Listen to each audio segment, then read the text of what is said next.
राजस्थान के रेगिस्तानी इलाके में बसा एक छोटा सा गांव, जहां सूरज ढलते ही अजीब सा सन्नाटा पसर जाता है।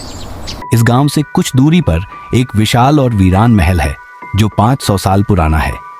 कहते हैं इस महल की दीवारें अब भी उन दर्दनाक चीखों को समेटे हुए हैं जो कभी यहां गूंजती थी। महल के बारे में यह भी मशहूर है कि वहां द्रोहिणी नाम की डायन रहती है।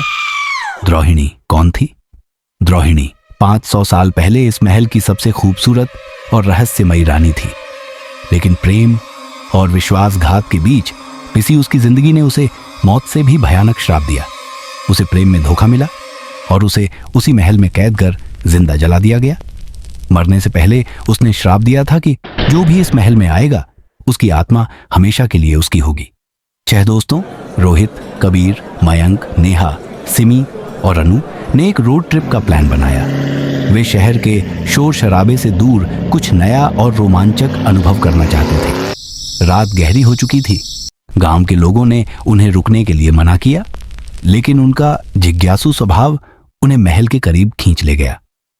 महल के पास पहुंचते ही उसकी भव्यता और खंडहर की हालत ने उन्हें अजीब सा रोमांच और डर का एहसास दिया।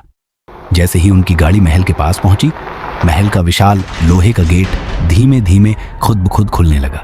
महल अंदर से बेहद भव्य था, लेकिन हर कोना वीरान और भूतिया महसूस हो रहा था। दीवारों पर लगे पुराने चित्र और जाले, फर्श पर बिखरी धूल और गिरी हुई छत ने माहौल को और डरावना बना दिया। कबीर हंसते हुए, यार ये तो किसी हॉरर फिल्म का सेट लग रहा है। सिमी डरते हुए, मुझे नहीं लगता हमें यहां रहना चाहिए। डर मत सिमी, हम सिर्फ रात बिताएंगे और सुबह चले जाएंगे। जैसे ही वे अंदर बढ़े, महल के हर कोने से अजीब अजीब सी आवाजें आने लगीं। अचानक सिमी को किसी के रोने की आवाज सुनाई दी। वह डरकर नेहा का हाथ पकड़ लेती है। नेहा, यह सिर्फ हमारी कल्पना है, कुछ नहीं है यहां।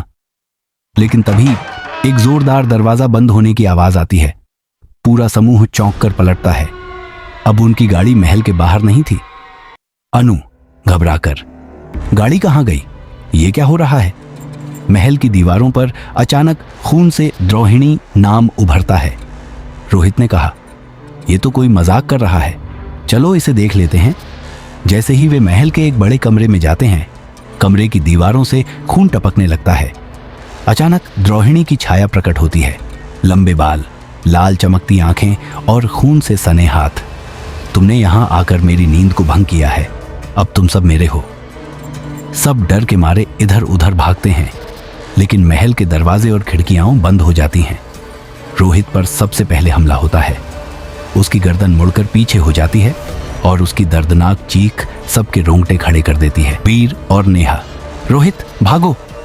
भागते भागते सिमी गिर जाती है और द्रोहिणी उसे अपनी ओर खींच लेती है। सिमी की आंखें सफेद हो जाती हैं और उसके मुंह से काले धुएं की एक परछाई बाहर निकलती है। द्रोहिणी हंसते हुए, ये महल तुम्हारी कब्रगाह बन जाएगा।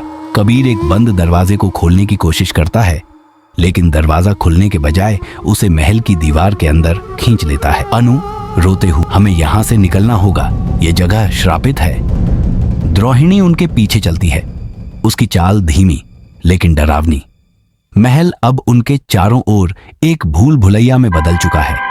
नेहा की चीख सुनाई देती है और द्रोहिणी का डरावना चेहरा कैमरे के सामने आता है। क्या ये तीनों बच पाएंगे? क्या महल से भागने का कोई रास्ता है, या द्रोहिणी की आत्मा ने उन्हें हमेशा के लिए अपने जाल में फंसा लिया?